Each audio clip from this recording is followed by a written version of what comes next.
പറഞ്ഞപ്പോൾ നമ്മൾ കേട്ടൊരു ടേം ഉണ്ട്, ഐവി ലീഗ് എന്ന് പറഞ്ഞ്. ലൈക്ക് നമുക്ക് ഫെമിലിയർ അല്ല, എന്തായിരുന്നു അത് മീൻ ചെയ്യുന്നത്?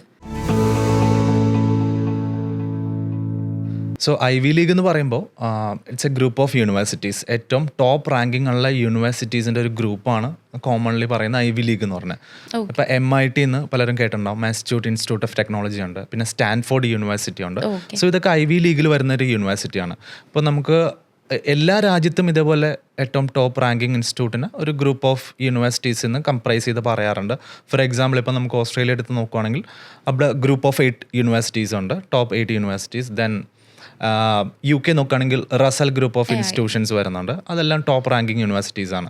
So Ivy League is basically group of universities. അവിടെ റാങ്കിങ് എക്സ്ട്രീംലി ഹൈ ആയിരിക്കും. ആൻഡ് ഓഫ് കോഴ്സ് അവിടെ ഒരു അഡ്മിഷൻ ക്രൈറ്റീരിയ അതുപോലെ ഹൈ ആയിരിക്കും. ഏറ്റവും ബെസ്റ്റ് ഓഫ് ദി സ്റ്റുഡൻസ് ആയിരിക്കും അവിടെ എൻറോൾ ചെയ്യുന്നത്. ഫോർ എക്സാമ്പിൾ ഇപ്പോൾ നമ്മൾ IIT ഓർ IIM അങ്ങനെയുള്ള യൂണിവേഴ്സിറ്റിയിൽ പോകുന്ന ആ ലെവൽ ഓഫ് ക്വാളിറ്റി ഉള്ള സ്റ്റുഡൻസിനെ മാത്രം അക്സെപ്റ്റ് ചെയ്യുന്നതും കൂടുതൽ റിസർച്ച് ഓറിയൻറ്റഡ് പ്രോഗ്രാംസും റൺ ചെയ്യുന്ന യൂണിവേഴ്സിറ്റീസാണ് ഐവി ലീഗ് യൂണിവേഴ്സിറ്റീസ് എന്ന് പറയുന്നത്.